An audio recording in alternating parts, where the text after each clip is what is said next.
அனைவருக்கும் வணக்கம். இன்னைக்கு +1 பிசிக்ஸ் செகண்ட் லெசன் கினமேட்டிக்ஸ் இயக்கவியல் equations of uniformly accelerated motion by calculus method நுண்கணித முறையில் சீரான முடுக்கம் அடைந்த பொருளின் இயக்க சமன்பாடுகள். ஸோ இது இம்பார்ட்டான 5 மார்க் கொஷின். ஸோ இயக்க சமன்பாடுகளை கணக்கிடுறது. இங்கே நம்ம சீரான முடுக்கம் அடையக்கூடிய ஒரு பொருளை எடுத்துக்கிறோம். ஸோ அந்த பொருளானது நேர்கோட்டில் செல்லுது அப்படின்னு எடுத்துக்கிறோம். ஓகேங்களா? So we can take one object, it moves on straight line with uniform acceleration. So அப்போ initial time t is equal to 0 அப்படிங்கும்போது we have some velocity. That velocity is called initial velocity. ஓகேங்களா? ஆரம்ப திசைவேகம். பொருள் அப்போதான் இயங்க ஆரம்பிக்குது அப்படிங்கும்போது t is equal to 0 அப்படிங்கும்போது அதுதான் இயங்க ஆரம்பிக்க போகுது அப்படிங்கிறோம். அதனால் அந்த திசைவேகத்தை நம்ம ஆரம்ப திசைவேகம் u அப்படின்னு சொல்லுவோம். ஓகேங்களா? So u is the initial velocity at t is equal to time t is equal to 0. u என்பது ஆரம்ப திசைவேகம் எப்போ நேரமானது 0 வினாடிகள் அப்படிங்கும் போது. Next t is equal to t, அதாவது மேக்ஸிமம் டைம் அப்படிங்கிற அந்த லெவலில் ரீச் ஆனதும் நமக்கு கிடைக்கக்கூடிய வெலாசிட்டிக்கு ஃபைனல் வெலாசிட்டி அப்படின்னு சொல்லுவோம். அதை வின்னு சொல்லுவோம். விங்கிறது இறுதி திசைவேகம், காலம் இல்லைன்னா t வினாடிகள். ஓகேங்களா? ஸோ அப்போது நம்ம இயக்க சமன்பாடுகள் 3 இயக்க சமன்பாடுகள் எழுதுவோம். ஸோ ஃபஸ்ட்டு திசைவேகம் நேர தொடர்பு, வெலாசிட்டி டைம் ரிலேஷன் அப்படின்னு சொல்லுவோம். ரெண்டாவது திசைவேகம் இடப்பெயர்ச்சி தொடர்பு, திசைவேகம் நேரம் தொடர்பு. ரெண்டாவது இடப்பெயர்ச்சி நேரம் தொடர்பு. மூணாவது திசைவேகம் இடப்பெயர்ச்சி தொடர்பு. ஸோ இந்த 3 தொடர்பை வச்சு தான் ஈக்குவேஷன்ஸ் கொண்டு வரோம். So first velocity time relation, second displacement time relation, third one velocity displacement relation. So இந்த 3 ரிலேஷன்ஸை வச்சு தான் நம்ம ஈக்குவேஷன்ஸ் டிரைவ் பண்ண போகிறோம். So first we can derive the velocity time relation, திசைவேக நேர தொடர்பு அப்படிங்கிறது தான் டிரைவ் பண்ண போகிறோம். இதில் ஃபஸ்ட்டு நம்ம திசைவேகம் நேரம் அப்படிங்கும் போது எதை எடுத்துக்க போகிறோம் அப்படின்னா, ஸோ இங்கே இயக்க சமன்பாடுகள் எழுதுறதுக்கு முன்னாடி நமக்கு பேசிக்காக தெரிஞ்சிருக்க வேண்டியது என்னன்னு பார்த்தீங்கன்னா, what is velocity, what is acceleration, அதுக்கான ஈக்குவேஷன். திசைவேகம் என்றால் என்ன, முடுக்கம் என்றால் என்ன, அதுக்கான ஈக்குவேஷன்ஸ் உங்களுக்கு தெரிஞ்சிருக்கணும். ஓகேங்களா? ஸோ அப்போ நமக்கு திசைவேகத்துக்கு என்ன ஃபார்முலா, வெலாசிட்டிக்கு என்ன formula? So v is equal to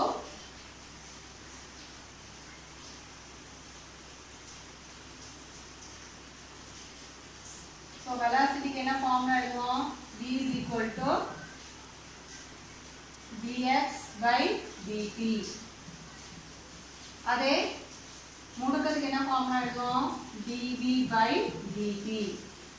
ஓகேங்களா? velocity is equal to displacement by time, acceleration is equal to change in velocity by time. ஓகேங்களா? ஸோ இதை நம்ம எப்படி சொல்ல போறோம்னு பார்த்தீங்கன்னா, டிஃபரன்ஷியேஷனை வச்சு சொல்ல போறோம். ஓகேங்களா? So velocity is the first derivative of the displacement. திசைவேகம் என்பது இடப்பெயர்ச்சியின் முதல் வகைக்கெழு அப்படின்னு சொல்லலாம். முடுக்கத்தை எப்படி சொல்லலாம்? முடுக்கம் என்பது திசைவேகத்தின் முதல் வகைக்கெழு. Acceleration is the first order derivative of velocity அப்படின்னு சொல்லுவோம். ஸோ அப்போ நம்ம இங்கே ஃபர்ஸ்ட் என்ன பண்ணுவோம் அப்படின்னு பார்த்தீங்கன்னா, அந்த ஸ்டேட்மெண்ட்டை எழுதிடும். ஓகேங்களா? So acceleration is a first derivative of velocity dv by dt. முடுக்கம் என்பது திசைவேகத்தின் முதல் வகைக்கெழு. ஏன்னா d by dt னால இது ஃபர்ஸ்ட்னு சொல்றோம். ஓகேங்களா? முதல் வகைக்கெழு அப்படிங்கறது ஸ்டேட்மென்ட்டா எழுதிடும். ஸோ இப்போ எனக்கு என்ன வேணும்? v வேணும். அப்ப dv மட்டும் வச்சுக்கிறேன் எடுத்து கொண்டு வரணும் அப்படின்னா இந்த ஈக்குவேஷனை எப்படி நம்ம மாடிஃபை பண்ணி எழுதலாம்? ஸோ dv வேணும். அப்ப dt இந்த சைடு வந்துச்சுன்னா என்ன வரும்? a into dt is equal to dv அப்படியே எழுதலாம். ஓகேங்களா? ஸோ இங்கே எது வேரியபிள் குவான்டிட்டி, எது மாறக்கூடியது அப்படின்னா, திசைவேகம் மாறும், காலம் மாறும், முடுக்கம் மாறாது. ஏன்னா நம்ம எடுத்துக்கூடியது என்னது? சீரான முடுக்கம். ஸோ வெலாசிட்டி டைம் ரெண்டுமே என்ன ஆகும்? வேரி ஆகும். But acceleration is a constant one. ஏன்னா நம்ம யூனிஃபார்ம் ஆக்சலரேஷன் அப்படிங்கிறத கன்சிடர் பண்ணுறோம். ஸோ அப்போ நம்ம என்ன பண்ண போறோம்னா இன்டெக்ரல் பண்ண போறோம். So integral of dv is equal to ஏங்கிறது கான்ஸ்டன்ட் வேல்யூ, அதனால அதை வெளியே எடுத்துறோம். Integral of dt. ஸோ vங்கிறது எதுல இருந்து எது வரைக்கும் சேஞ்சஸ் ஆகும் அப்படின்னு பார்த்தீங்கன்னா இனிஷியல் வெலாசிட்டில இருந்து ஃபைனல் வெலாசிட்டி, ஆரம்ப திசைவேகத்துல இருந்து இறுதி திசைவேகம் வரைக்கும் நமக்கு மாறும். அப்ப u கீழே எழுதிறோம், v lower limit upper limit, u ல இருந்து v வரைக்கும் சேஞ்ச் ஆகும். ஸோ அப்ப uங்கும் போது காலம் என்னவா இருக்குது 0, vங்கும் போது காலம் என்னவா இருக்கு t. அப்ப காலமானது 0 ல இருந்து t வரைக்கும் நமக்கு மாறுது அப்படின்னு சொல்றோம். இங்க dv நம்ம இன்டெகிரல் பண்ணா என்ன கிடைக்கும் v கிடைக்கும்.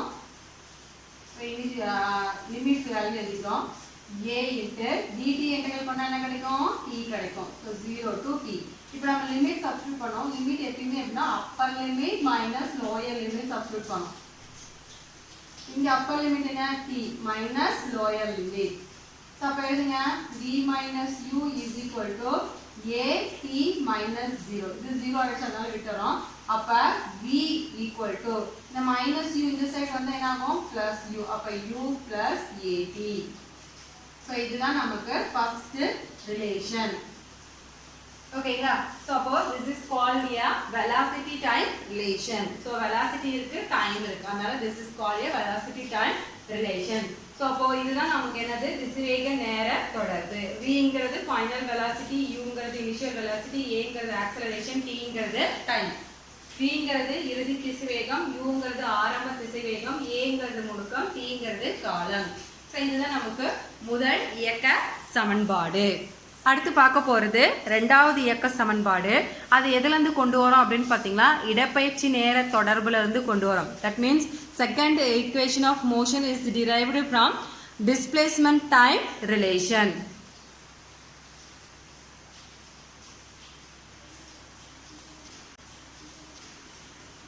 ஸோ இங்கே நம்ம என்ன ஸ்டேட்மெண்ட் எழுத போகிறோம் அப்படின்னு பார்த்தீங்கன்னா இடப்பெயர்ச்சி நேர தொடர்பு அப்படிங்கும் போது வெலாசிட்டிக்கான ஃபார்முலாலேருந்து கொண்டு வரோம் திசைவேகம். ஸோ அப்போ திசைவேகம் என்பது நேரத்தை சார்ந்து இடப்பெயர்ச்சியின் முதல் வகைக்கெழு அப்படின்னு எழுதலாம். ஓகேங்களா? ஸோ திசைவேகம் என்பது நேரத்தை சார்ந்து இடப்பெயர்ச்சியின் முதல் வகைக்கெழு அப்படின்னு சொல்லுவோம். ஓகேங்களா? ஸோ இங்கிலீஷில் வெலாசிட்டி எப்படி சொல்கிறோன்னு பார்த்தீங்கன்னா so velocity is the first derivative of the displacement with respect to time. ஓகேங்களா? So velocity is the first derivative of the displacement with respect to time. அந்த ஸ்டேட்மெண்ட் எழுதணும்.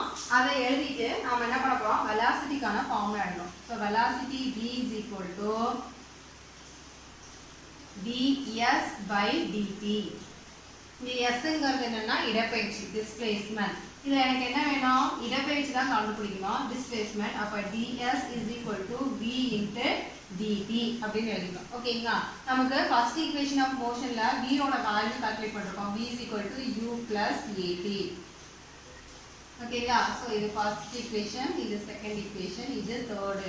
சோ தேர்ட் ஈக்குவேஷனை கொண்டு வந்து என்ன பண்றோம் செகண்ட்ல சப்ஸ்டிட்யூட் பண்றோம் அப்படின்னு வெச்சுப்போம். ஓகேங்களா? சோ அப்ப என்ன வரும் ds is equal to v க்கு பதிலா u plus at into dt. இந்த dt உள்ள கொண்டு போய் எழுதுங்க. so u into dt plus at dt. இதுதான் ds. இப்போ நாம என்ன பண்ண போறோம் ds எல்லா வேல்யூ இன்டெகிரல் பண்ண போறோம். ஓகேங்களா? சோ இங்க எது வேரியபிள் குவாண்டிட்டி s வேரி ஆகும். s எதுல இருந்து வேரி ஆகும் 0 ல இருந்து s வரைக்கும் போகும். u வேரி ஆகும், t வேரி ஆகும், a வந்து கான்ஸ்டன்ட், இங்கே t வந்து வேரி ஆகும். சோ அப்ப இன்டெகிரல் சப்ஸ்டிட்யூட் பண்ண போறோம். So integral of ds. So எதுல இருந்து எது வரைக்கும் மாறும் டிஸ்பிளேஸ்மென்ட் இடப்பெயர்ச்சி பாத்தீங்கன்னா 0 ல இருந்து s வரைக்கும் நமக்கு வேரி ஆகும். is equal to u integral of. ஓகேங்களா? சோ u வந்து இங்க நம்ம time t is equal to 0 அப்படிங்கறனால u ஐ வெளிய எடுத்துறோம். dt ஐ மட்டும் என்ன பண்ண போறோம் இன்டெகிரல் பண்ண போறோம். அப்ப 0 to t plus a ஐ வெளிய எடுத்துறோம். t into dt. இங்க லிமிட் எவ்வளவு 0 to t. ஓகேங்களா? சோ அப்போ ds ஐ இன்டெகிரல் பண்ணா நமக்கு என்ன கிடைக்கும்னு பாத்தீங்கன்னா இன்டெகிரல் ds ஓட வேல்யூ s. அதே மாதிரி dt இன்டெகிரல் பண்ணா என்ன கிடைக்கும் t. ddt இன்டெகிரல் பண்ணோம் அப்படினா நமக்கு என்ன கிடைக்கும் சோ இன்டகிரேஷன் அப்படினாவே சோ இதோட பவர் என்ன 1. அப்போ t பவர் 1 + 1 இன்டெகிரல் அப்படினா அதோட பவரோட 1 ஆட் பண்ணி பவர்ல என்ன வருதோ அது அப்படியே நாம என்ன பண்ணோம் கீழ எழுதுறோம். சோ அப்ப என்ன கிடைக்கும் t t square by 2 அப்படிங்கிறது கிடைக்கும். ஸோ அதை கொண்டு வந்து நம்ம இங்கே சப்ஸ்டியூட் பண்ணணும். ஓகேங்களா? So substitute so ds integral பண்ணால் எஸ். ஸோ இப்போ limit value 0 to s is equal to u dt integral பண்ணால் என்ன கிடைக்குது t limit value 0 to t plus a t dt integral பண்ணால் என்ன கிடைக்குது t square by 2 அப்போ t square by 2 the whole limit value substitute பண்றோம் 0 to t ஓகேங்களா so அப்ப substitute பண்ணுங்க என்னது upper limit minus lower limit is equal to u into upper limit minus lower limit plus 2 ங்கிறது constant அதனால வெளிய எடுத்துறோம் a by 2 upper limit minus lower limit so 0 க்கு 0 அதனால வேல்யூ கிடையாது விட்டலாம் அப்ப என்ன வரும் s is equal to u into t ut plus 1 by 2 ஏனா 1 by 2 3 1 by 2 a t square so இதுதான் நமக்கு second equation of motion so s ங்கிறது டிஸ்பிளேஸ்மென்ட் இடப்பெயர்ச்சி u ங்கிறது இனிஷியல் வெலாசிட்டி ஆரம்ப திசைவேகம் a ங்கிறது யூனிஃபார்ம் ஆக்சலரேஷன் t ங்கிறது டைம் ஓகேங்களா சீரான முடுக்கம் a t ங்கிறது காலம் ஸோ இதுதான் நமக்கு செகண்ட் ஈக்குவேஷன் ஸோ அப்போ செகண்ட் ஈக்குவேஷன் வந்து நம்ம எதை கண்டுபிடிக்கிறோம் அப்படின்னு பார்த்தீங்கன்னா டிஸ்பிளேஸ்மெண்ட்டோடுக்கான ஈக்குவேஷன் இடப்பெயர்ச்சிக்கான சமன்பாடு பெறப்படுகிறது relation second equations of motion ஓகேங்களா so first equation v is equal to u plus at second equation s is equal to ut plus of at square next third equation of motion அப்படிங்கும் போது அது எதுலேருந்து கொண்டு வரோம் அப்படின்னு பார்த்தீங்கன்னா திசைவேகம் இடப்பெயர்ச்சி தொடர்பு velocity displacement ரிலேஷன்ல இருந்து தேர்ட் ஈக்குவேஷன்ஸ் டிரைவ் பண்ண போறோம் ஸோ velocity displacement relation திசைவேக இடப்பெயர்ச்சி தொடர்பில் நம்ம முடுக்கத்துக்கான இதை எடுத்துக்க போகிறோம் ஸோ அப்போ ஒரு பொருளின் முடுக்கம் என்பது நேரத்தை சார்ந்து திசைவேகத்தின் முதல் வகைக்கெழு ஆகும் ஸோ அப்போ velocity displacement relation அப்படிங்கும்போது we can bring the derived from acceleration so acceleration is the first derivative of velocity with respect to time so அப்போ acceleration என்ன ஃபார்முலா முடுக்கத்துக்கு a is equal to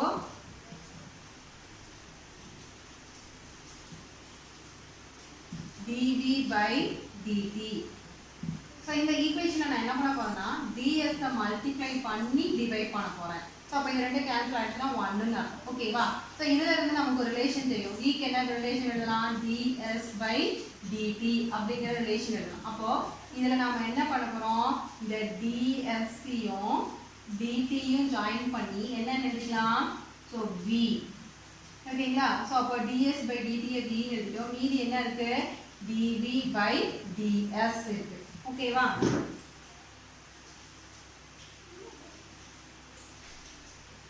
இப்போ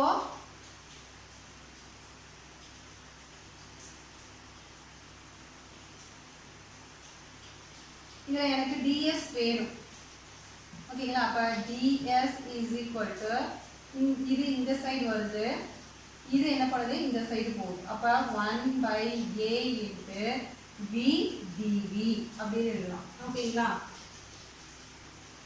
இதெல்லாம் நமக்கு v dvங்கிறது இன்டெகிரல் பண்ணா என்ன கிடைக்கும் இப்போ இது என்ன பண்ண போறோம்னா இன்டெகிரல் பண்ண போறோம் அதுக்கு முன்னாடி v dvங்கிறது நாம எப்படி எழுதலாம் அப்படின்னு பாத்தீங்கன்னா dv ஸ்கொயர்ட் அப்படின்னு எழுதலாம் ஓகேங்களா அதாவது v யை வந்து டிஃபரன்ஷியேட் பண்ண போறோம் ஓகேங்களா வித் ரெஸ்பெக்ட் டு எதுமே கிடையாது ஸோ அப்போ v ஸ்கொயர் இன்டெகிரல் பண்ணோம் அப்படின்னா என்ன வரும் ஸோ டிஃபரன்ஷியேட் பண்ணோம் அப்படின்னா டிஃபரன்ஷியேட் பண்ணால் என்ன வரும் ஸோ டிஃபரன்ஷியேஷன் அப்படின்னா பவரில் இருக்கிறது முதல்ல முன்னாடி எழுதணும் அப்போ 2v ஓகேங்களா 2 minus 1 டிஃபரன்ஷியேஷன் வகைப்படுத்துதல் அப்படிங்கும் போது நம்ம என்ன பண்ண போகிறோம் பவரில் இருக்கிறத முன்னாடி எழுதிட்டு அந்த பவரோட -1 பண்ணோம் அப்படின்னா வகைப்படுத்துதல் இன்ட்டு dv ஏன்னா எதை பொறுத்து வகைப்படுத்துறோம் v-யை பொறுத்து வகைப்படுத்துறதுனால நமக்கு இங்கே dvங்கிறது வரும் ஏன்னா சப்போஸ் இங்கே ஏதாவது கொடுத்துருந்தாங்கன்னா இங்கே dt-நோ இல்லை dx-நோ கொடுத்துருந்தா நம்ம இதை எழுத மாட்டோம் ஆனால் எதை பொறுத்து வகைப்படுத்துறோம் அப்படிங்கிறது கொடுக்கல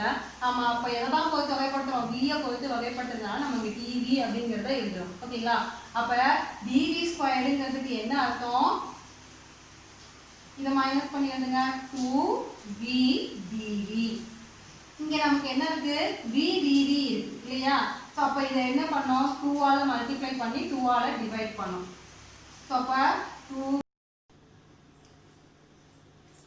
ஸோ அப்போ நம்ம என்ன பண்ணுறோம்னு பார்த்தீங்கன்னா 2ஆல் மல்டிப்ளை பண்ணி 2ஆல் டிவைட் பண்ணுறோம். ஸோ அப்போது இந்த 2v dvக்கு பதிலாக நம்ம என்ன எழுத போகிறோம், dv ஸ்கொயர்டு எழுத போகிறோம். ஓகேங்களா? ஸோ அப்போது dsக்கு என்ன ஃபார்முலா வரும், ds is equal to 1/2a dv square அப்படின்னு ஃபார்முலா வரும். ஓகேங்களா? So ds is equal to 1/2a dv square. இப்போ இதை நம்ம இன்டெக்ரல் பண்ண போகிறோம், இன்டெகிரேஷன் பண்ண போகிறோம். So integral of ds 0 to s is equal to 1/2a integral of u to v dv square. இதில் ds இன்டெகிரல் பண்ணால் என்ன கிடைக்கும், s, dv ஸ்கொயர் இன்டெகிரல் பண்ணால் என்ன கிடைக்கும்னு பார்த்தீங்கன்னா v ஸ்கொயர். ஸோ அப்போ அதை சப்ஸ்டியூட் பண்ணால் நமக்கு என்ன கிடைக்கும், ஸோ எஸ் ds இன்டெகிரல் பண்ணால் எஸ், அதோட limit value 0 to s is equal to 1/2a dv square integral பண்ணால் v ஸ்கொயர், அதோட limit value v to u. So limit substitute பண்ணுறோம், upper limit minus lower limit s minus 0 is equal to 1/2a v square minus u square.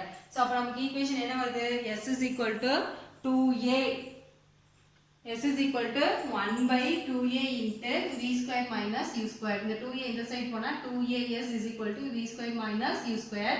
இந்த minus v square மட்டும் வேணும், அப்ப u square இந்த side போனா plus ஆயிடும். அப்ப v square is equal to u square plus 2as. இதுதான் third equation, மூன்றாவது இயக்க சமன்பாடுகள். அப்ப நமக்கு மூன்று இயக்க சமன்பாடு இருக்கு. அதுல first one v is equal to u plus at, first equation of motion. Second one s is equal to ut plus of at square. third equation v square is equal to u square plus 2as. இதுதான் 3 equations. இது இம்பார்ட்டன்டான 5 mark question.